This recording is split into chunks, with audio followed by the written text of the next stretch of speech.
হযরত বায়জিদ বুস্তামি রহমতুল্লাহ আলাই এর অন্তঃসত্ত্বা মাতা যখনই কোনো সন্দেহজনক খাদ্য গ্রহণ করতেন, তখনই অনুভব করতেন তার পেটের সন্তানটি অনবরত কাঁপছে। যতক্ষণ ওই খাবার পেটে থাকবে ততক্ষণ ধরে এই কাঁপুনি চলবে। শেষ পর্যন্ত মুখে আঙুল পুরে বমি করে তাকে ওই খাবার ফেলে দিতে হতো, আর বাচ্চাটিও স্থির হয়ে যেত। মায়ের গর্ভে থেকেই ওই শিশু বেলায়েত অর্জন করেন।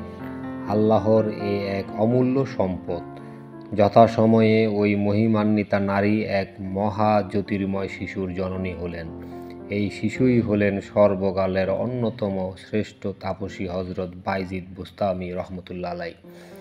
বোস্তাম শহরে হযরত বায়জিদ বুস্তামি রহমতুল্লাহ আলাইয়ের জন্ম। পিতা ছিলেন এক ধর্মনিষ্ঠা মুসলমান, কিন্তু পিতামহ ছিলেন একজন মূর্তিপূজক। অতি অল্প বয়সেই বায়জিদ বোস্তামি রহমতুল্লাহ আলাই পিতৃহীন হন, কিন্তু জননী ছিলেন এক আলোকময়ী নারী। হযরত বায়জিদ বোস্তামি রহমতুল্লাহ আলাই এর মতো এক মহা তাপসকে গর্ভে ধারণ করার জন্য তার মতো এক জননীর প্রয়োজন ছিল। পিতার অবর্তমানে তিনি পুত্রকে আলোর পথে এগিয়ে দিলেন, তাকে ভর্তি করে দিলেন এক মাদ্রাসায়। হযরত বায়জিদ বোস্তামি রহমতুল্লাহ আলাই একদিন পবিত্র কুরআনের একটি আয়াত পাঠ করলেন। ওই আয়াতে লেখা ছিল, আমার প্রতি ও তোমার পিতামাতার প্রতি কৃতজ্ঞ হও। সূরা লোকমানের আয়াত সেটি। তিনি তার শিক্ষকের অনুমতি নিয়ে বাড়ি ফিরলেন। অসময়ে তাকে বাড়ি ফিরতে দেখে তার মা উৎকণ্ঠিত হলেন, কিন্তু বায়জিদ বোস্তামি রহমতুল্লাহ আলাই বললেন, আমি পবিত্র কুরআনে আল্লাহর নির্দেশ পাঠ করলাম যে আল্লাহ ও তোমার পিতামাতার প্রতি কৃতজ্ঞতা প্রকাশ করো। কিন্তু মাগো, আমি তো একসঙ্গে তা পারবো না, তাই আমি আপনার কাছে ছুটে এসেছি। হয় আপনি আল্লাহর কাছ থেকে আমার দাবি ছাড়িয়ে নিন, না হয় আমার ব্যাপারে আপনার অধিকার আল্লাহর হাতে ছেড়ে দিন। আমিও মনে প্রাণে একজনের প্রতি কৃতজ্ঞতা প্রকাশে আত্মনিয়োগ করি। পুত্রের কথায় জননীর হৃদয় আনন্দে উদ্বেলিত হলো। তিনি পরম খুশিতে নিজের অধিকার ত্যাগ করে তাকে আল্লাহর হাতেই সোপর্দ করলেন। জননীর এ আত্মত্যাগ বৃথা যায়নি। তার এ ত্যাগের মহিমায় আল্লাহ তার পুত্রকে উন্নত মর্যাদা দান করেন, আর পুত্রও তার মহীয়সী জননীর প্রতি ভক্তি নিষ্ঠায় বৈজয়ন্তী উড়িয়ে দিয়েছেন। তখন অনেক রাত। মা বললেন, বাবা বায়জিদ, আমাকে এক গ্লাস পানি দাও তো, বড় পিপাসা পেয়েছে। মায়ের জন্য পানি আনতে গিয়ে বায়জিদ বোস্তামি রহমতুল্লাহ আলাই দেখেন বাড়িতে কোথাও এক ফোঁটা পানি নেই। তাহলে ওই রাতেই ছুটলেন নদী থেকে পানি আনতে, কিন্তু পানি এনে দেখলেন মা ঘুমিয়ে পড়েছেন। ঘুম থেকে মাকে জাগানো ঠিক হবে না, কিন্তু তারও ঘুমানো চলবে না। যে কোনো সময় তিনি পানি চাইতে পারেন। অতএব পানির পাত্র হাতে তিনি সারা রাত মায়ের শিয়রে দাঁড়িয়ে রইলেন। শীতের রাত, হিমেল বাতাসে আর কনকনে ঠান্ডায় তার হাত পা অবশ হয়ে এলো। ওদিকে দু চোখ বেয়ে নামছে ঘুম, কিন্তু সব কিছু উপেক্ষা করে তিনি মায়ের ঘুম ভাঙার প্রতীক্ষায় দাঁড়িয়ে রইলেন। রাত শেষ হলো। পূর্ব আকাশে ফুটে উঠল আলোর গোলাপ লাল ফুল। মায়ের চোখ খুলে যেতেই তিনি তার দণ্ডায়মান পুত্রকে দেখতে পেলেন। বিচলিত হয়ে বললেন, এ ঠান্ডায় সারা রাত ধরে তুমি অত কষ্ট করতে গেলে কেন বাবা? পানির গ্লাসটা শিহরে রেখে দিলেই তো পারতে। বায়জিদ বোস্তামি রহমতুল্লাহ আলাই বললেন, মাগো, আপনার পিপাসার কথা মনে রেখেই আমি আর ঘুমাতে পারিনি। দাঁড়িয়ে আছি সারা রাত। পুত্র গর্ভে মায়ের বুক ভরে গেল। দু চোখ বেয়ে নেমে এলো আনন্দের আপ্লুত অশ্রুধারা। আল্লাহর দরবারে হাত উঠিয়ে তিনি মোনাজাত করলেন, প্রভু গো, আমার ছেলেকে আপনি আপনার বন্ধুদের নেতা বানিয়ে দিন। জননীর এ আকুল প্রার্থনা কি ব্যর্থ হয়? আরও একবার। মা বিছানায় শুয়ে পড়েছেন। ঘরের দরজা খোলা, হু হু করে ঠান্ডা বাতাস আসছে। তিনি ছেলেকে একখানি পাল্লা বন্ধ করতে বলে ঘুমিয়ে পড়লেন, কিন্তু দরজার কোন পাল্লা তিনি বন্ধ করবেন? মাকে আর জিজ্ঞেস করা যায় না, কেননা তাতে তার ঘুমের ব্যাঘাত ঘটবে আর তা হবে তার পক্ষে ক্লেশকর। তিনি করলেন কি, একখান খুলে দিয়ে ওখানা বন্ধ করেন, আরেকবার ওখানা খুলে দিয়ে এখানা বন্ধ রাখেন, আর এভাবে রাত ভোর হয়। দরজার পাল্লা নিয়ে তিনি দাঁড়িয়ে রইলেন সারা রাত। মায়ের যখন ঘুম ভাঙল তখন ছেলেকে ওই অবস্থায় দেখে বললেন, তুমি এরূপ করছো কেন বাবা? ছেলে সব কথা খুলে বলল। ছেলের জন্য তার কষ্ট হলো খুব, কিন্তু আনন্দ কম পেলেন না। এমন পুত্র রত্ন পেয়েছেন বলে তিনি আল্লাহর প্রতি কৃতজ্ঞতা প্রকাশ করলেন আর পুত্রের মঙ্গল কামনা করে আল্লাহর দরবারে দোয়া করলেন। বলা বাহুল্য, মহিমাময় আল্লাহ সঙ্গে সঙ্গে প্রার্থনা কবুল করেন। ধন্য জননী আর ধন্য পুত্র। জননীর কাছে বিদায় নিয়ে তিনি সিরিয়া যাত্রা করেন। সেইখানে পৌঁছে একটানা 3 বছর নির্জন অরণ্যে তিনি আল্লাহর ধ্যানে মগ্ন হন। শুধু তাই নয়, এ সময়ে তিনি অন্তত 113 জন সিদ্ধ পুরুষের সঙ্গে দেখা করে তাদের প্রসন্ন দৃষ্টি ও আশীর্বাদ লাভ করেন। এদের অন্যতম ছিলেন হজরত জাফর সাদেক রহমতুল্লাহ আলাই। একদিন হজরত জাফর সাদেক রহমতুল্লাহ আলাই তাক থেকে একখানি বই আনতে বললেন, কিন্তু বইখানি কোন তাকে রয়েছে তিনি জানতেন না। জিজ্ঞেস করলে হজরত জাফর সাদেক রহমতুল্লাহ আলাই বললেন, তুমি কতদিন ধরে এখানে আছো, অথচ কোন তাকে বই আছে জানো না? হজরত বাইজিদ বোস্তামি রহমতুল্লাহ আলাই বললেন, আপনার সামনে মাথা উঁচু করে এদিকে ওদিকে তাকাবার তো আমার প্রয়োজন ছিল না।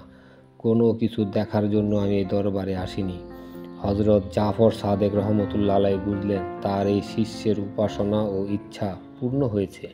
তিনি তাকে তার শহরে ফিরে যেতে বললেন।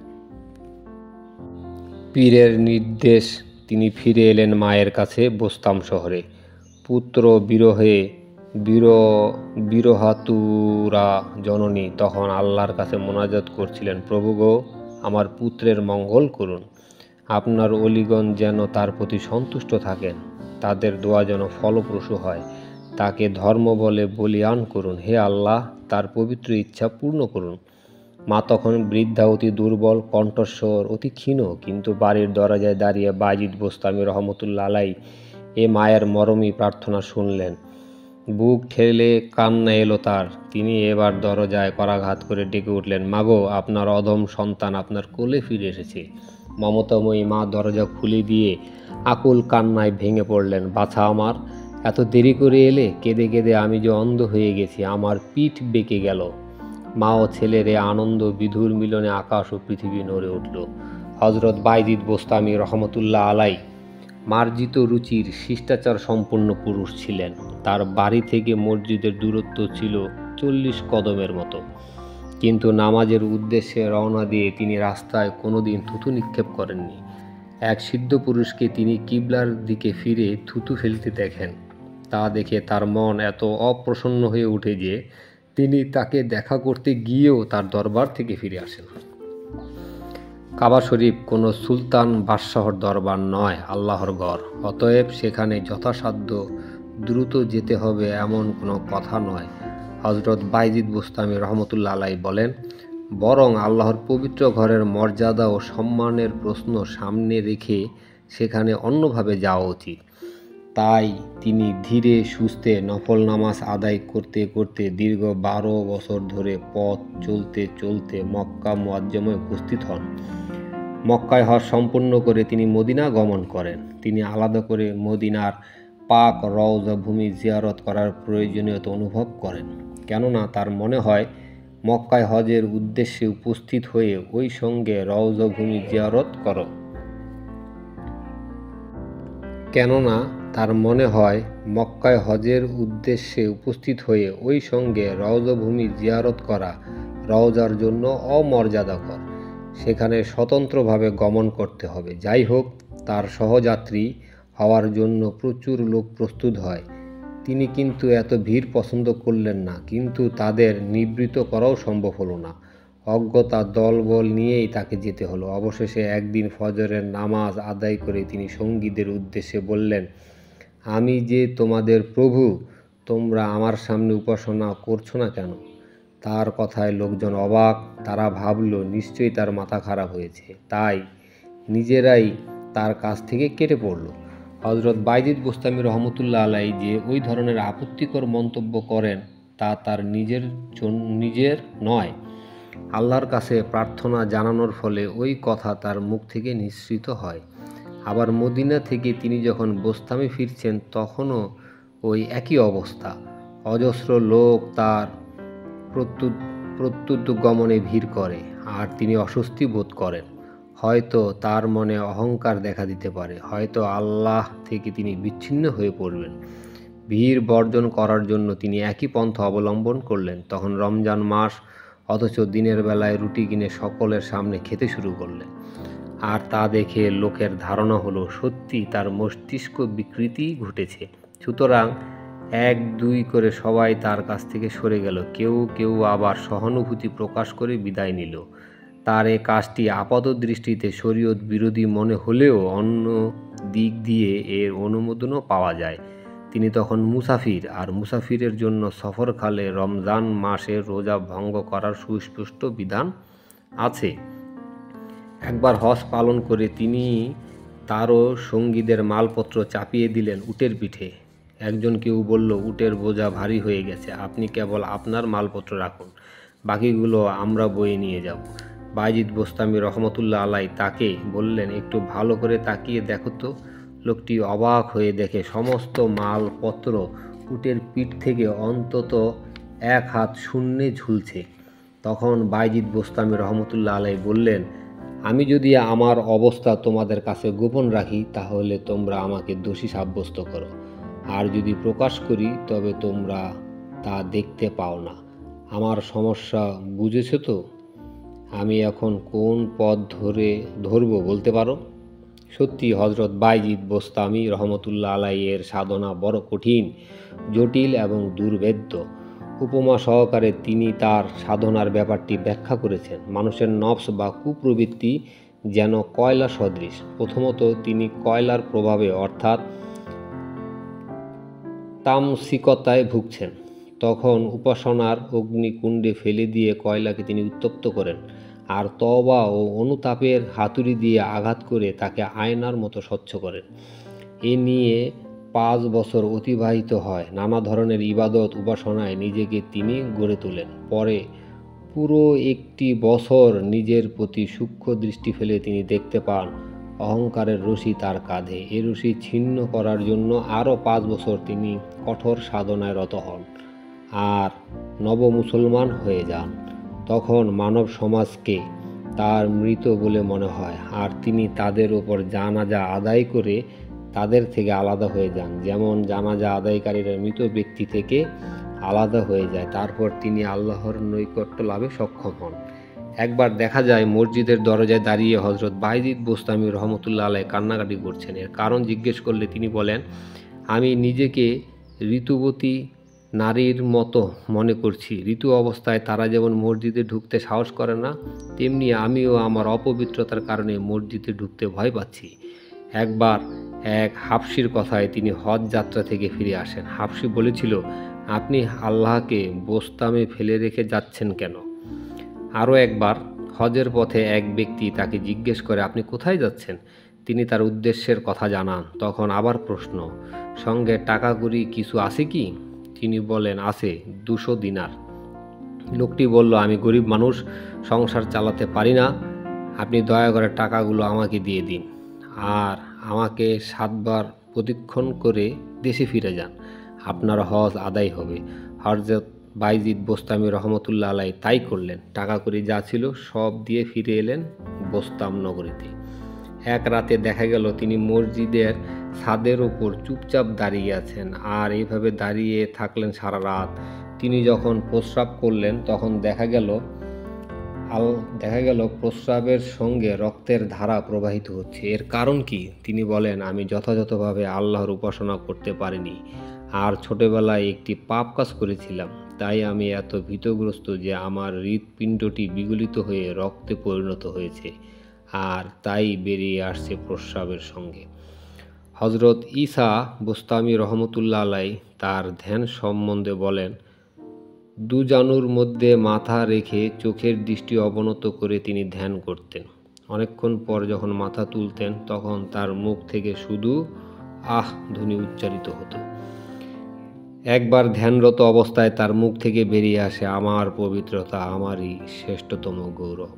ধ্যান ভাঙলে তাকে তা বলা হয়। তিনি চমকে উঠলেন, সর্বনাশ! তিনি তার শিষ্যদের বললেন, আবার যদি তার মুখ থেকে এ ধরনের কথা বের হয় তাহলে তারা যেন তাকে টুকরো টুকরো করে কেটে ফেলে, এতটুকু সমীহ করবে না। আল্লাহর কি ইচ্ছা! আবারও তিনি ধ্যানরত অবস্থায় ওই একই কথা উচ্চারণ করলেন। তার নির্দেশ মতো শিষ্যরা যখন তাকে হত্যা করতে উদ্যত হলো তখন দেখা গেল সমস্ত ঘর জুড়ে বাইজিদ বোস্তামি রহমতুল্লাহ আলাইয়ের বিশাল আকৃতি, আর সেই বিশাল বিস্মৃত মূর্তির সঙ্গে ছোট ছোট আরও অসংখ্য বাইজিদ বোস্তামি রহমতুল্লাহ আলাইয়ের মূর্তি। শীর্ষগণ ওই মূর্তির উপরে ছুরিকাঘাত করতে শুরু করলো, কিন্তু তার কিছুই ক্ষতি হলো না। তিনি সম্পূর্ণ অক্ষত রইলেন। আরও কিছুক্ষণ পর একটু একটু করে ক্রমশ তিনি স্বাভাবিক অবয়বে ফিরে এলেন। তাকে সমস্ত ঘটনা জানানো হলো।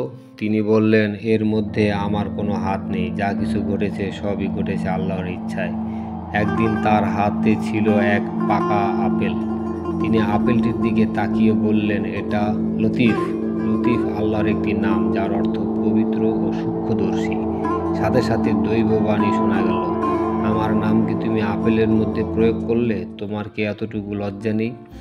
আর এই অপরাধের জন্য তার মন থেকে আল্লাহর নাম ভুলিয়ে দেওয়া হলো। 40 দিন ধরে তার এ শাস্তি বহাল রইল। এরপর অনুতপ্ত হয়ে তিনি প্রতিজ্ঞাবদ্ধ হলেন, জীবনে আর কোনোদিন বোস্তামের কোনো ফল স্পর্শ করবেন না। একবার তাকে মনে হলো এ কালের তিনিই শ্রেষ্ঠ ওলি। অবশ্য সে সঙ্গে তার এও মনে হয় যে এ তার অহমিকা। যা হোক, প্রচুর অস্বস্তি নিয়ে তিনি খোরাসানের পথে রওনা হলেন। তারপর এক জায়গায় পৌঁছে তিনি আল্লাহর দরবারে আরজ করলেন, যতক্ষণ না তার এই দ্বন্দ্ব দূর হয় ততক্ষণ ওখান থেকে এক পাও নড়বেন না। 3 দিন 3 রাত কেটে গেল। চতুর্থ দিনে দেখলেন দূর থেকে এক উষ্ট্রারোহী তার দিকে এগিয়ে আসছেন। তার খুব কাছে এসে উট সওয়ার ভীষণ ক্ষুব্ধ হয়ে বললেন, বাইজিদ, তুমি কি এ চাও যে বাইজিদ সহ সমগ্র বোস্তাম শহরের ধ্বংস করে দেই? তার কথা শুনে হজরত বাইজিদ বোস্তামি রহমতুল্লাহ আলাইয়ের সম্বি ফিরে আসে। তিনি আগন্তুকের পরিচয় জিজ্ঞেস করেন, তিনি কোথা থেকে আসছেন তাও জানতে চান। আগন্তুক বললেন, তুমি যখন আল্লাহর দরবারে শপথ করছিলে তখন আমি ছিলাম এখান থেকে 3000 মাইল দূরে। সেখান থেকে আমি আসছি, তোমাকে সাবধান করে গেলাম, তুমি তোমার মন নিয়ন্ত্রণ রেখো। একথা বলে তিনি অদৃশ্য হয়ে গেলেন। এই অভিজ্ঞতা অর্জনের প্রয়োজন ছিল তার। হজরত আবু মুসা রহমতুল্লাহ আলাইহি তাকে জিজ্ঞেস করেন, আল্লাহর নৈকট্য অর্জনের জন্য আপনাকে বড় কোন বাধার সম্মুখীন হতে হয়েছিল? তিনি বলেন, আসলে আল্লাহর সাহায্য ছাড়া মনকে তার দিকে নিয়ে যাওয়াই কঠিন, আর তিনি এ ব্যাপারে সাহায্য করেন তাহলে আর কষ্টের কিছু নেই। হজরত আবু তুরাব রহমতুল্লাহ আলাইয়ের এক শিষ্য সাধনা বলে মারেফত বিষয়ে উচ্চ স্থানের অধিকারী হন। আবু তুরাব রহমতুল্লাহ আলাই তাকে বলেন, হজরত বাইজিদ বোস্তামি রহমতুল্লাহ আলাইয়ের সহচার্য তোমার পক্ষে খুব কার্যকর হতো। শিষ্য বলেন, আপনি তো বাইজিদ বোস্তামি রহমতুল্লাহ আলাইয়ের প্রাপ্ত আল্লাহকে রোজ শতবার দেখে থাকি। আবু তুরাব রহমতুল্লাহ আলাইহি বললেন, তুমি তা দেখেছ তোমার হিসেবে, বস্তুত দিদারে এলাহির রকম ফের রয়েছে। মুর্শিদের কথা। আবু তুরাব শীর্ষ একদিন হজরত বাইজিদ বোস্তামি রহমতুল্লাহ আলাইয়ের দরবারে উপস্থিত হলেন। আবু তুরাব রহমতুল্লাহ আলাইও তার সঙ্গে ছিলেন। হজরত বাইজিদ বোস্তামি রহমতুল্লাহ আলাই তখন কোথাও যাচ্ছিলেন, রাস্তায় দেখা হয়ে গেল, আর যেই শিষ্যের চোখের সঙ্গে তার চোখ মিলল অমনি বিপুল ভয়ে শিষ্যের অন্তরাত্মা কেঁপে উঠল। হজরত বাইজিদ বোস্তামি রহমতুল্লাহ আলাইয়ের চাহনি তিনি সহ্য করতে পারলেন না। শরীরে শুরু হলো কম্পন। আরও কিছুক্ষণ পরে তিনি মারা গেলেন। হজরত ইয়াহিয়া মাআজ রহমতুল্লাহ আলাই একজন সিদ্ধ সাধক ছিলেন। তিনি হজরত বাইজিদ বোস্তামি রহমতুল্লাহ আলাইকে একখানি পত্র লেখেন। তার মর্ম ছিল নিম্নরূপ, হজরত, এমন এক ব্যক্তি সম্বন্ধে আপনার কি ধারণা যিনি যিনি আজরাইলের এক পেয়ালা পানি পান করে আত্মবিস্মৃতির অতলে তলিয়ে গিয়েছেন এবং এখনও ওই অবস্থায় রয়েছেন। আর এক কথা, আপনার কাছে একটি গোপন তথ্য জানতে চাই। তবে যখন আপনি আর আমি জান্নাতের তুবা গাছের ছায়ার তলে বসে বিশ্রাম নেব, তখন সেটি আপনার কাছে প্রকাশ করব। এক পত্রবাহক মারফত তিনি পত্রখানি পাঠিয়ে দিলেন আর সেই সঙ্গে একখানি রুটি পাঠান। অনুরোধ করেন তিনি যেন সেটি খান, কেননা সে রুটির খামির তৈরি হয়েছে পবিত্র জমজমের পানি দ্বারা। হজরত বাইজিদ বুস্তামি রহমতুল্লাহ আলাই এর উত্তরে লেখেন, এখানে এমন এক ব্যক্তি আছেন যিনি আজলের দরিয়াসমূহের সমস্ত পানি পান করে চিৎকার করছেন। আরও আছে কি? আর শুনুন ভাই, তুবা গাছের ছায়ায় বসার জন্য জান্নাতের কি দরকার? যেখানে আল্লাহর স্মরণে থাকেন সেখানেই জান্নাত, সেখানেই তুবা গাছ। হজরত বাইজিদ বুস্তামি রহমতুল্লাহ আলাই হজরত ইয়াহিয়া রহমতুল্লাহ আলাই এর গুপ্ত প্রশ্নটিরও উত্তর লিখে দেন।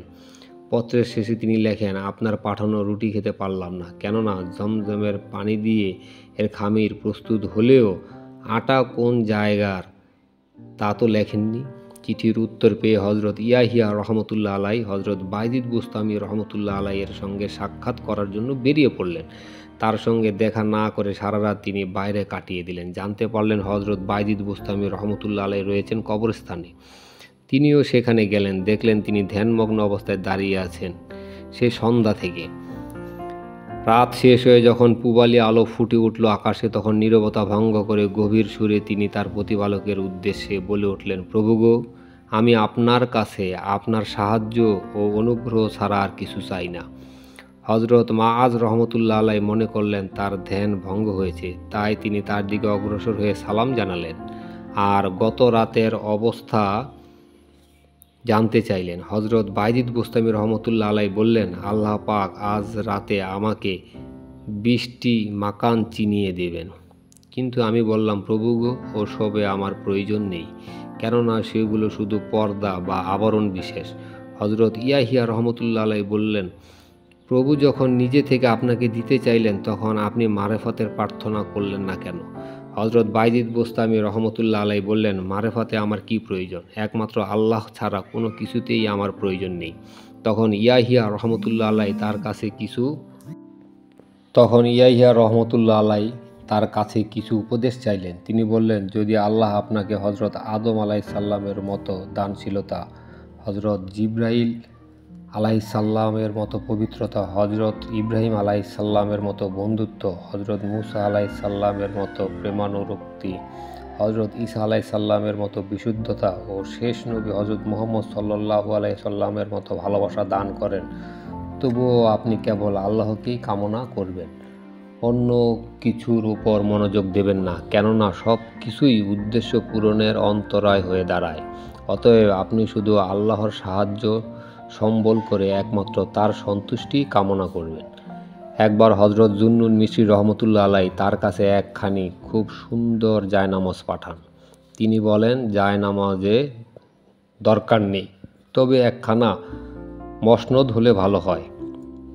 অতএব একদিন মসনদও এলো, কিন্তু আসলে তিনি তো মসনদ চাননি, জায়নামাজ নেবেন না বলেই মসনদের উল্লেখ করেন। কাজেই তিনি মসনদ বর্তমান, তার আবার অন্য মসনদের দরকার কি? শীতের এক রাত হজরত বাইজিদ বুস্তামি রহমতুল্লাহ আলাই শুয়েছিলেন এক গভীর জঙ্গলে। তার গায়ে ছিল পশমের এক সরু কম্বল। নিদ্রিত অবস্থায় তার যা হলো তাতে গোসলের প্রয়োজন, কিন্তু প্রচণ্ড শীত, গোসল করতে মন গড়িমসি করতে লাগলো। তখন তিনি ভাবলেন, প্রবৃত্তিকে শাস্তি না দিলে সে জব্দ হবে না। অতএব একটি কুয়োর পানিতে সুন্দরভাবে গোসল করে সারা রাত সেই ভেজা কম্বল পরেই কাটিয়ে দিলেন। হজরত বাইজিদ বুস্তামি রহমতুল্লাহ আলাই ফিরেছেন কবরস্থান থেকে। পথে এক যুবকের সঙ্গে দেখা। এক আমির তনয়া বাদ্যযন্ত্র বাজিয়ে তার ফুর্তি করছে। তিনি নরম কথায় তাকে থামতে বললেন। তাতে যুবকের রাগ হলো। সে তাকে অশ্লীল ভাষায় গালিগালাজ করতে শুরু করলো। তখন তিনি পাঠ করলেন, লা হাওলা ওয়ালা কুওয়াতা ইল্লা বিল্লাহ, সুমতি দেবার শক্তি আল্লাহ ছাড়া আর কারোর নেই। তার কথা শুনে যুবক আরও বিরক্ত ও ক্রুদ্ধ হয়ে বাদ্যযন্ত্র দিয়ে তার মাথায় সজোরে আঘাত করলেন আর মাথা ফেটে রক্ত গড়িয়ে পড়ে তার সারা শরীর লাল হয়ে গেল। ওই অবস্থায় তিনি বাড়ি ফিরলেন। অবশ্য যুবকের বাদ্যযন্ত্রটিও ভেঙে যায়।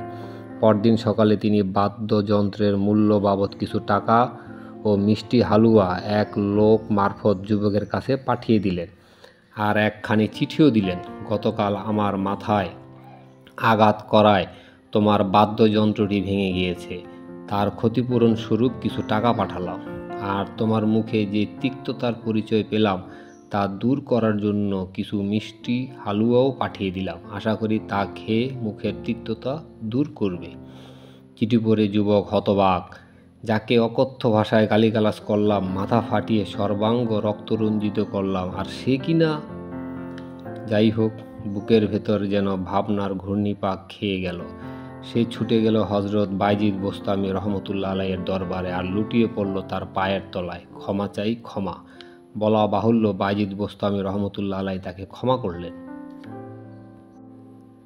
এক গলিপথ দিয়ে তিনি চলেছেন, সঙ্গে রয়েছে শিষ্যের দল। হঠাৎ উল্টো দিক থেকে এসে পড়ল এক কুকুর। বাইজিদ বোস্তামি রহমতুল্লাহ আলাই ও শীর্ষগণ এক পাশে সরে গেলেন। কুকুরটি চলে গেল। শীর্ষগণ জিজ্ঞেস করলেন, মানুষ হলো সৃষ্টির শ্রেষ্ঠ জীব আর কুকুর নিকৃষ্ট, তৎসত্ত্বেও আপনি তাকেই পথ ছেড়ে দিলেন। হজরত বাইজিদ বোস্তামি বললেন, কুকুরটি আমাকে জিজ্ঞেস করেছিল আজলের দিনে আমাকে কুকুর আর আপনাকে শ্রেষ্ঠ ওলি হিসেবে কেন নির্দিষ্ট করা হলো? আমার এমন কি অপরাধ ছিল আর আপনারই বা এমন কি পুণ্য ছিল যার ফলে এমন তারতম্য হলো? এই প্রশ্নটি মনে উদয় হওয়ায় সৌজন্য প্রকাশের জন্য আমি ওকে পথ ছেড়ে দিয়েছি। আরও একদিন একটি কুকুর তার পাশ দিয়ে গেল। তিনি তার কাপড়ের আঁচল সরিয়ে নিলেন। কুকুর বলল, আপনি এরকম করলেন কেন? আমার শরীর শুকনো হলে তো নাপাক নয়, আর যদি ভেজাও হয় তাহলে আপনার ছোঁয়া লাগলে আপনি পানি দিয়ে ধুয়ে পাক করে নিতে পারতেন। কিন্তু আপনি যা করলেন তা নিছক অহংকার ছাড়া কিছু নয়। আর এ অহংকার রূপ অপবিত্রতা 7 সমুদ্রের পানি দিয়ে ধুয়ে ফেললেও তা কখনো পবিত্র হবে না। হজরত বাইজিদ বোস্তামি রহমতুল্লাহ আলাইহি বললেন, তা ঠিক, তোমার অশুচিতা বাইরের আর আমার অপবিত্রতা ভেতরের। অতএব এসো আমরা একত্রে অবস্থান করি, তাতে আমার অশুচিতা কিছুটা দূর হতে পারে। কুকুর বলল, তা হতে পারে না, কেননা আমি আল্লাহর বিতাড়িত ও ঘৃণিত জীব আর আপনি তার প্রিয় দাস। দ্বিতীয়ত, আমি বর্তমান ছাড়া অন্য দিনের একখানা হাড়ও সঞ্চয় করি না, কিন্তু মানুষ সারা বছরের খাবার সংগ্রহ করে রাখে। আমাদের উভয়ের মধ্যে রয়েছে প্রকৃতিগত ব্যবধান। হযরত বাইজিদ বোস্তামি রহমতুল্লাহ আলাইহি দুঃখ করে বললেন, হায় কি আফসোস, আমি একটি কুকুরের সংস্পর্শে থাকার উপযুক্ত নই। তাহলে মহান আল্লাহর নৈকট্য লাভের উপযুক্ত কিভাবে হতে পারি? প্রশংসা সেই মহান আল্লাহ পাকের, যার সৃষ্ট এক নিকৃষ্ট জীব থেকেও মানুষের শিক্ষা হয়। মাঝে মাঝে দেখা যেত হযরত বাইজিদ বোস্তামি রহমতুল্লাহ আলাইয়ের বাড়িতে মহিলাদের প্রচুর ভিড়। এ বিষয়ে প্রশ্ন করা হলে বলেন, ওরা ফেরেশতা, কালাম শেখার জন্য তার কাছে আসে।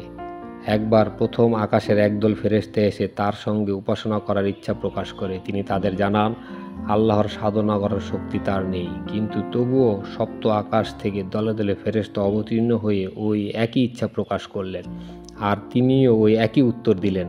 তখন তারা জিজ্ঞেস করেন, আপনার এই শক্তি কি কখনো হবে? তিনি বলেন, শেষ বিচারের দিনে যখন হিসেব নিকেশ শেষ হবে তখন তিনি আল্লাহর ধ্যান করতে করতে পবিত্র আরশ প্রদক্ষিণ করবেন। এক রাতে উপাসনা করে তিনি কোনো তৃপ্তি অনুভব করলেন না। তিনি তার সেবককে বললেন, দেখো তো বাড়িতে কিছু আছে কি না। খাদেম খুঁজে এক গুচ্ছ আঙ্গুর পেলেন। তিনি তখনই সেগুলো গরিব দুঃখীদের মধ্যে বিলিয়ে দিতে বললেন, আর সেটা করা মাত্র তিনি উপাসনার স্বাদ পেতে লাগলেন। একবার তিনি স্থির করলেন, পরিবার পরিজনের গুরু দায়িত্ব আল্লাহর হাতেই ছেড়ে দেবেন। আর এ মর্মে মোনাজাতের জন্য তিনি আল্লাহর দরবারে প্রায় হাত ওঠাতে গেছেন। হঠাৎ মনে হলো কাজটা রাসূলুল্লাহ সাল্লাল্লাহু আলাইহি ওয়াসাল্লামের সুন্নতের বিরুদ্ধে যাবে, কেননা রাসূলে করিম সাল্লাল্লাহু আলাইহি ওয়াসাল্লাম তার পরিবার পরিজনের ভার আল্লাহর হাতে সোপর্দ করেননি। আর সেটা মনে হওয়া মাত্র তিনি তার সংকল্প পরিত্যাগ করলেন। তিনি বলেছেন, তারপর থেকে আল্লাহ অবশ্যই এই ব্যাপারটি খুব সহজ করে দেন। ইমামের পেছনে নামাজ আদায় করে মসজিদে বসেছেন হযরত বায়জিদ বুস্তামি রহমতুল্লাহ আলাইহি। ইমাম সাহেবও তার কাছে এসে বসলেন। কথা প্রসঙ্গে তিনি বায়জিদ বুস্তামি রহমতুল্লাহ আলাইকে তার জীবিকা নির্বাহের উপায় অবলম্বন সম্পর্কে জিজ্ঞেস করলেন। তিনি জানালেন, প্রথমে তার নামাজের কাজা আদায় করে তিনি তার প্রশ্নের জবাব দিবেন। অবাক হয়ে ইমাম বলেন, এ মাত্র তো নামাজ পড়লেন, কাজা পড়বেন কেন? হযরত বায়জিদ বুস্তামি রহমতুল্লাহ আলাইহি এর সুস্পষ্ট উত্তর, তিনি রুজিদাতাকেই চিনতে পারেননি, তার পেছনে নামাজ পড়া দুরস্ত হয়নি। বলা বাহুল্য, ইমাম সাহেব আর কথা খুঁজে পেলেন না। তার শিক্ষা হয়ে গেল। হযরত বায়জিদ বুস্তামি রহমতুল্লাহ আলাইহি নিজেই বলেছেন, তার আপাত সঙ্গত কার্যকলাপ দেখে যারা তার পেছনে নিন্দাবাদ করে তারা আল্লাহর ক্রোধে পতিত হয়, আর যারা তাকে স্বাভাবিক অবস্থায় দেখে তার প্রশংসা করে তারা পুণ্যের অধিকারী হয়। আরবের মুসলিম বাহিনীর সঙ্গে প্রচণ্ড লড়াই চলছে খ্রিস্টান সেনাদের। যুদ্ধক্ষেত্রে সাধ্যমতো যুদ্ধ করছেন, কিন্তু এক সময় হটে আসতে বাধ্য হন। তখন হঠাৎ কিছু মুসলিম সেনার মুখ থেকে বেরিয়ে এলো, হযরত বায়জিদ বুস্তামি রহমতুল্লাহ আলাইহি, আমরা বিপন্ন, সাহায্য করুন। আর এই আর্তকণ্ঠ গিয়ে পৌঁছালো কয়েকশো মাইল দূরে, যেখানে হযরত বায়জিদ বুস্তামি রহমতুল্লাহ আলাইহি বোস্তামে অবস্থান করছেন। সঙ্গে সঙ্গে তিনি এক মুঠো ধুলো নিয়ে শূন্যে উড়িয়ে দিলেন, আর যুদ্ধরত মুসলিম সেনারা দেখতে পেলেন বিশাল এক অগ্নিশিখা একদিক থেকে ধেয়ে আসছে খ্রিস্টান বাহিনীর দিকে। ভীত সন্ত্রস্ত হয়ে প্রাণ রক্ষার তাগিদে তারা যে যেদিকে পারেন ছুটে পালালেন। যুদ্ধে জয়ী হলেন মুসলিম সেনাদল। শিষ্যসহ মোরাকাবায় তিনি মগ্ন। আর এ সময়ে এলেন এক দরবেশ, আর তিনিও মোরাকাবায় বসলেন। ধ্যান ভঙ্গ হবার পর দরবেশ তাকে শুধালেন, এতক্ষণ আপনি কোথায় ছিলেন? হযরত বায়জিদ বুস্তামি রহমতুল্লাহ আলাইহি বললেন, আল্লাহর দরবারে। দরবেশ বললেন, আমিও তো ছিলাম সেখানে, কই আপনাকে দেখলাম না। তিনি বললেন, আপনি ছিলেন পর্দার বাইরে আর আমি ভেতরে, আমাকে দেখবেন কি করে? তিনি আরও বললেন, যে ব্যক্তি তরিকতের সুন্নত অনুসরণ না করে নিজেকে তরিকতপন্থী বলে, স্পষ্টতই সে মিথ্যাবাদী। সত্য এ যে শরীয়ত বাদ দিয়ে কখনো তরিকত লাভ করা যায় না। বিপদের সময় তিনি আল্লাহর কাছে ধৈর্য ধারণের শক্তি প্রার্থনা করতেন। বলতেন, প্রভু, আপনি যখন খাবার জন্য আমাকে রুটি দিয়েছেন তখন তরকারিও দান করুন, তবেই তো ভালোভাবে রুটি খেতে পারবো। অর্থাৎ আল্লাহ যদি বিপদ দিয়েছেন তো ধৈর্যের ক্ষমতাও দান করুন। চারজন জ্ঞানী ব্যক্তি এসেছেন হযরত বায়জিদ বুস্তামি রহমতুল্লাহ আলাইহির দরবারে। সূক্ষ্ম মারেফত তত্ত্বের আলোচনা হবে। একটি ঝকঝকে সাদা পেয়ালায় কিছু মধু ও এক গাছি চুল এনে আলোচনার সভায় রাখা হলো। জ্ঞানী ব্যক্তিরা এর উদ্দেশ্য অনুমান করে এ বিষয়ে নিজ নিজ মত ও মন্তব্য প্রকাশ করলেন। প্রথমজন বললেন, মানুষের জ্ঞান ও বুদ্ধি এ পেয়ালা থেকেও উপাদেয়, আর মমতা এ চুল থেকেও সূক্ষ্ম। দ্বিতীয়জন বললেন, স্বর্গের পেয়ালা এ পেয়ালা থেকে উত্তম, জান্নাতের মধুর স্বাদ এ মধুর চেয়েও উৎকৃষ্ট, আর পুলসিরাত এ চুল থেকেও সরু। তৃতীয়জন বললেন, মুমিনের অন্তর এ পেয়ালা থেকে উজ্জ্বল ও স্বচ্ছ, এ মধুর মিষ্টতার চেয়ে আল্লাহর কালামের মাধুর্য আরও উন্নত, আর হক হুকুমের জ্ঞান এ চুল থেকেও সূক্ষ্মতম। চতুর্থজন বললেন, ইখলাসের পরিপাট্য এ পেয়ালা অপেক্ষা বেশি, উপাসনা ধ্যান এ মধুর চেয়েও মধুরতর, আর পবিত্রতা ও ধর্মনিষ্ঠে চুলের চেয়েও সূক্ষ্মতর। সবশেষে মুখ খুললেন হযরত বায়জিদ বুস্তামি রহমতুল্লাহ আলাইহি, বললেন, মারেফত বিদ্যা এ পেয়ালা থেকে বেশি স্বচ্ছ, আল্লাহর প্রেমের স্বাদ ও মধুর চেয়েও মধুরতর, আর আল্লাহর ভয় এ চুল অপেক্ষা সরু ও তীক্ষ্ণ। হযরত বায়জিদ বুস্তামি রহমতুল্লাহ আলাইহির কিছু উপদেশ আরিফ প্রসঙ্গে। যেমন, আরিফের চরিত্রে আল্লাহর গুণাবলী থাকবে। উপাসনা ধ্যানের তরবারি দিয়ে যিনি যাবতীয় কামনা বাসনাকে কেটে ফেলেছেন তিনি খাঁটি মূল্যবান। আরিফের কাছে মারেফতের তুচ্ছ একটি বিন্দু জান্নাতের লক্ষ লক্ষ বালাখানা থেকেও আরিফ। আরিফ যখন নীরব তখন তার ইচ্ছে হয় আল্লাহর সঙ্গে কথা বলতে, আর যখন তিনি মুদিত আঁখি তখন তার ইচ্ছে হয় তার সঙ্গে দেখা করতে। যখন দুহাঁটুর মাঝখানে মাথা রেখে তিনি চোখ বুজে থাকতেন তখন তিনি ভাবতেন, এখন ইসরাফিল যদি সিংহায় ফু দিতেন তাহলে মাথা তুলে মাবুদের সঙ্গে তার সাক্ষাৎ হয়ে যেত। আল্লাহ যেমন একা, সঙ্গীবিহীন, একা থাকেন আর একা থাকতে ভালোবাসেন, তেমনি আরিফও মানুষের ভিড় পছন্দ করেন না, একা থাকতে ভালোবাসেন। আরিফকে কেউ প্রভাবিত করতে পারে না, কিন্তু সবাই তার দ্বারা প্রভাবিত হয়। আরিফ নিজেকে নির্বোধ মনে করে, কিছু নির্বোধেরা নিজেদের আরিফ বা বিজ্ঞ বলে মনে করে। আরিফ হলো উড়ন্ত পাখি, আর যারা আরিফ নয় তারা হলো চতুষ্পদ প্রাণী। আরিফের অন্তর হলো স্বচ্ছ কাচে ঘেরা বাতির মতো, তার অতুজ্জ্বল আলোয় আলোকিত হয় আলমে আরোহা। আরিফ পানাহার করেন নিজের সঙ্গে, কেনাকাটা করেন নিজ থেকে, বিক্রি করেন নিজের নিকট, আবার নিজ থেকে তিনি দূরে সুদূরেও থাকেন।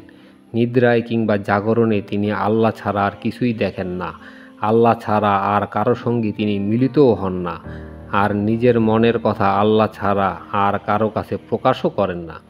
আরিফের জন্য যা অবশ্য পালনীয় তা হলো বিষয় বিভব থেকে নিস্পৃহ থাকা, জান্নাতের ভরসা না করা ও জাহান্নামের পরোয়া না করা। আল্লাহর আনুগত্য প্রসঙ্গে হজরত বাইজিদ বুস্তামি রহমতুল্লাহ আলাইহি বলেন, আল্লাহর আনুগত্য অক্ষুণ্ণ হলে মৃত্যুর পূর্বে মৃত্যুবরণ করো। ক্ষুধার্ত থাকায় লাভ কি? এ প্রশ্নের উত্তরে তিনি বলেন, ক্ষুধার্ত থাকলে ফেরাউন আমি তোমাদের আল্লাহ এ কথা বলার সুযোগ পেত না। একজন বলল, আল্লাহর আনুগত্যের ব্যাপারে মনে হয় অলৌকিক ক্ষমতা ও অন্তরায়, যেমন আপনি পানির ওপর হাঁটতে পারেন, শূন্যে উঠতে পারেন, এক রাতে মক্কায় পৌঁছাতে পারেন, এগুলো কি মনের মধ্যে অহংকার সৃষ্টি করে না? তিনি বলেন, এ তোমার ভুল ধারণা। এক টুকরো কাঠও পানিতে ভাসতে পারে না, ক্ষুদ্র বালিকণাও বাতাসে উঠতে পারে। জাদুকরও এক রাতের মধ্যে হিন্দুস্তান থেকে বেলুচিস্তানে যেতে পারে। অতএব অলৌকিক শক্তি কি এমন যে বস্তু তার দ্বারা অহমিকার সৃষ্টি হবে? আল্লাহর আনুগত্য লোকের কর্তব্য কি? এ প্রশ্নের জবাবে তিনি বলেন, আল্লাহ ছাড়া অন্য দিকে মন না দেয়া। আল্লাহকে পাওয়ার পথ কি? তার উত্তর অহম বা আমিত্ব বর্জন করা। তিনি বলেন, দুটি জিনিস ধ্বংস ডেকে আনবে, এক আল্লাহর সৃষ্টিকে সম্মান না করা, দুই আল্লাহর অবদানকে স্বীকার না করা। আল্লাহ আপন ইচ্ছায় কি তার দাসদের জান্নাতবাসী করেন না? তার উত্তর, হ্যাঁ তা করেন বইকি, তবে কথা হলো আল্লাহ যাকে উচ্চ স্তরে নিয়ে গেছেন তার আর জান্নাতের দরকার কি? আল্লাহকে যারা পেয়েছেন তারা জান্নাতের শোভা বর্ধন করেন ঠিকই, কিন্তু জান্নাত তাদের জন্য এক আযাব ছাড়া অন্য কিছু নয়।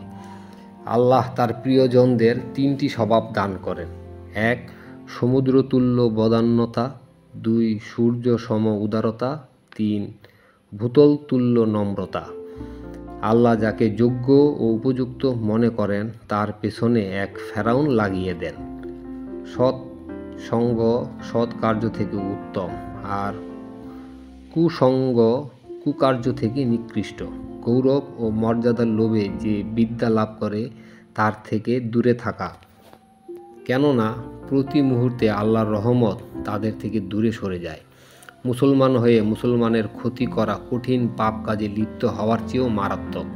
মানুষের মনোভাব এরূপ হতে হবে যে আমার মতো খারাপ আর কেউ নেই, আমার কোনো মূল্যই নেই। এই ধরনের মনোভাব ত্যাগ, তিতিক্ষা, জ্ঞান অর্জন ও পুণ্য চর্চা থেকেও উত্তম। জ্ঞান অর্জন করতে হবে জ্ঞানী ব্যক্তির কাছ থেকে। মানুষ যদি নিজেকে চিনতে পারত তো কত যে ভালো হতো। নিজেকে নিজে চিনতে পারলে পূর্ণ মারেফাত অর্জিত হয়। দুনিয়ার এমন কি মহিমা আছে যে মানুষ তাকে ভুলতে পারে না?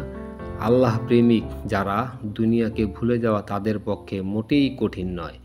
যারা আল্লাহকে চেনে না আগুন তাদের শাস্তি দেয়, কিন্তু যারা চেনে আগুনের পক্ষে তারা অসহ্য।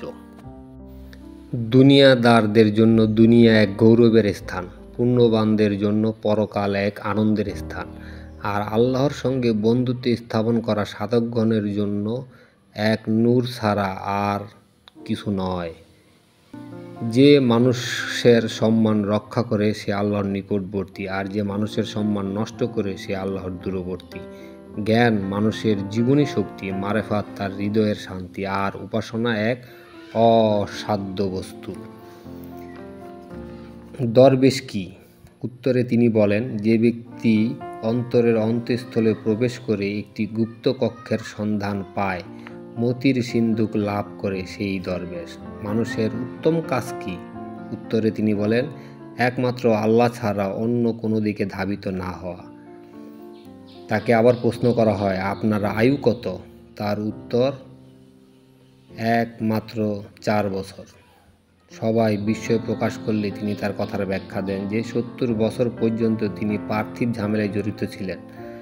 মাত্র গত 4 বছর ধরে তিনি তার মাবুদকে দেখছেন। অতএব ওই বছর ছাড়া বাকি জীবনকে তিনি আয়ুর মধ্যে গণ্য করেন না। মানুষ কখন সাফল্য অর্জন করে? উত্তরে তিনি বলেন, যখন মানুষ সৃষ্টি জগৎ থেকে বিচ্ছিন্ন হয়ে নির্জনে নিজের দোষ ত্রুটি সম্পর্কে চিন্তা ভাবনা করে। এর দ্বারা আল্লাহর নৈকট্য লাভ করা যায়। নামাজের খাঁটি ও আসল পরিচয় কি? উত্তরে তিনি বলেন, যার দ্বারা আল্লাহর দিদার লাভ হয়, তবে তা হওয়া খুবই কঠিন। আরশের প্রকৃত অর্থ কি? উত্তরে তিনি বলেন, আরশ তো আমি নিজেই। কুরসি কি? কুরসিও আমি নিজেই। হযরত বায়জিদ বোস্তামি রহমতুল্লাহ আলাইয়ের দিদারে ইলাহির স্বরূপ। হযরত বায়জিদ বোস্তামি রহমতুল্লাহ আলাই একদিন আল্লাহ পাককে স্বপ্নে দেখলেন। আল্লাহ জিজ্ঞেস করলেন, তোমার মনের ইচ্ছা কি? তুমি কি চাও? হযরত বায়জিদ বোস্তামি রহমতুল্লাহ আলাই বললেন, প্রভু আমার, আপনার ও আমার ইচ্ছার মধ্যে কোনো পার্থক্য নেই। তখন প্রভু বললেন, তাহলে আমি যেমন তোমার, তেমনি তুমিও আমার হও। হযরত বায়জিদ বোস্তামি রহমতুল্লাহ আলাই বললেন, আপনার দিকের পথ আমাকে দেখিয়ে দিন। আল্লাহ বললেন, আমিত্ব বর্জন করো, পথ মিলে যাবে। তিনি প্রভুর নির্দেশ মেনে নিলেন। অতঃপর তিনি একাগ্র চিত্তে তার দিকে চোখ মেলে চাইলেন। আল্লাহ তাকে পর নির্ভরশীলতা থেকে মুক্ত করলেন, আলোকিত করলেন তার জ্যোতি দিয়ে, বহু দৃঢ় কথা তার কাছে ব্যক্ত করলেন, তার গরিমা ও শান শওকত দেখাবেন। তখন হযরত বায়জিদ বোস্তামি রহমতুল্লাহ আলাই তার নিজের দিকে দৃষ্টি দিয়ে দেখলেন, আল্লাহ পাকের গরিমাময় ঐশ্বর্য আর আভিজাত্যের তুলনায় তার নিজের গৌরব অতি নগণ্য ও নিষ্প্রভ। এ তুলনায় তার জ্যোতিও অনুজ্জ্বল। হযরত বায়জিদ বোস্তামি রহমতুল্লাহ আলাই দীর্ঘজীবী ছিলেন। আজীবন মারেফাতের গহীন পথে দুরূহ সাধনায় লিপ্ত হয়ে অবশেষে একদিন প্রিয় মাসুকের সঙ্গে মিলিত হবার জন্য উন্মুখ হয়ে পড়েন। আর মাসুকও তার পরম প্রিয়জনকে নিজের কাছে নেবার জন্য ডাক পাঠালেন। আর সে ডাকে সাড়া দিয়ে তিনিও তার অগণিত শুভানুধ্যায়ীদের পেছনে ফেলে রেখে 134 হিজরি সনে মাটির পৃথিবী ছেড়ে লাব্বায়েক বলে তার কাছে চলে গেলেন। শোনা যায়, মৃত্যু আসন্ন হলে আল্লাহু আল্লাহু বলে তিনি জিকিরে মগ্ন হন। একেবারে চরম মুহূর্তে উচ্চারিত হয় এ অন্তর্বাণী, হে প্রভু, আজীবন আমি আপনার স্মরণ করেছি উদাসীনভাবে, আর এখন এই শেষ মুহূর্তেও আমি আপনার উপাসনা থেকে উদাসীন রয়েছি। আমি চরম অকৃতজ্ঞ, জানি না আপনার সঙ্গে মিলিত হবার যোগ্য আমি বিবেচিত হব কিনা। তিনি যখন এই শেষ প্রার্থনা উচ্চারণ করছেন, তখন তার পবিত্র আত্মা ধীরে ধীরে তার পার্থিব দেহ থেকে বিদায় নিচ্ছিল। রজনীতে তার স্বীয় শিষ্য হযরত আবু মুসা রহমতুল্লাহ আলাই অন্যত্র ছিলেন। তিনি স্বপ্নে দেখলেন আল্লাহর আরশ মাথায় নিয়ে হযরত বায়জিদ বোস্তামি রহমতুল্লাহ আলাই আসমানে ঘুরছেন। পরদিন ভোরেই স্বপ্নের তাৎপর্য জানার জন্য তিনি মুর্শিদের উদ্দেশ্যে রওনা হন। গিয়ে দেখেন তার মরদেহ নিয়ে লোকজনেরা কবরস্থানের দিকে অগ্রসর হচ্ছে। আর এই দৃশ্য দেখে তিনি ছুটে গেলেন লাশবাহী খাটে কাঁধ লাগাতে, কিন্তু কাঁধ লাগাবার মতো সামান্যতম জায়গাও পেলেন না। তখন তিনি ঢুকে পড়লেন খাটের তলায়, আর খাটের সঙ্গে মাথা ঠেকিয়ে হাঁটতে লাগলেন। এতক্ষণ ধরে স্বপ্নের কথা তার স্মরণে আসেনি, হঠাৎ তা মনে পড়ল। আর তখন মাথায় খাট নিয়ে চলতে চলতে তিনি তন্দ্রাচ্ছন্ন হয়ে পড়েন। আর ওই অবস্থায় দেখলেন হযরত বায়জিদ বোস্তামি রহমতুল্লাহ আলাই বললেন, তুমি গত রাতে যে স্বপ্ন দেখেছিলে এ ঘটনাই তার ব্যাখ্যা। আবু মুসা রহমতুল্লাহ আলাই অবাক বিস্ময়ে সরবে বলে উঠলেন, সুবহানাল্লাহ। সবাই সপ্রশ্ন দৃষ্টিতে তার দিকে তাকালেন। তিনি তাদের মনোভাব বুঝতে পেরে বললেন, একমাত্র হযরত বায়জিদ বোস্তামী রহমতুল্লাহ আলাইহি স্বয়ং হাজির হয়ে আমার সঙ্গে কথা বলে গেলেন। আর এক ব্যক্তি তাকে স্বপ্নে দেখে জিজ্ঞেস করেন, তাসাউফের অর্থ কী? হযরত বায়জিদ বোস্তামী রহমতুল্লাহ আলাইহি তিনি স্বপ্নযোগে উত্তর দিলেন তৎক্ষণাৎ। বললেন, আরাম আয়েশ বর্জন করে দুঃখ কষ্ট বরণ করাই তাসাউফ। তার এক শিষ্য স্বপ্নের মধ্যে তাকে অনুরোধ করেন, দয়া করে আপনি আপনার কবরের ঘটনা বলুন হুজুর। তিনি বলেন, মুনকার নকির এসে জিজ্ঞেস করল, আল্লাহকে আপনি প্রভু বলে স্বীকার করেন কি না? আমি বললাম, আপনাদের এই প্রশ্নের জবাব দ্বারা আপনাদের উদ্দেশ্য সফল হবে না, কেননা আমি অসংখ্যবার তাকে আমার প্রভু বলে স্বীকার করলেও তিনি যদি আমাকে তার দাস বলে গ্রহণ না করেন, তাহলে আমার স্বীকৃতিতে কী লাভ হবে? আপনারা বরং ফিরে গিয়ে তাকেই জিজ্ঞেস করুন, আমাকে তিনি তার বান্দা বলে স্বীকার করেন কি না, আর গ্রহণযোগ্য হলে তো তার কথাই আমার কথা। একথা শুনে তারা তখনই চলে যান। তাদের তরফ থেকে আমার উপর আর কোনো বিষয় দেখা দিল না। বর্তমানে বাংলাদেশের চট্টগ্রামে তার প্রতীক মাজার অবস্থিত। আসলে তার দাফন কোথায় হয়েছে তা অজ্ঞাত রয়েছে।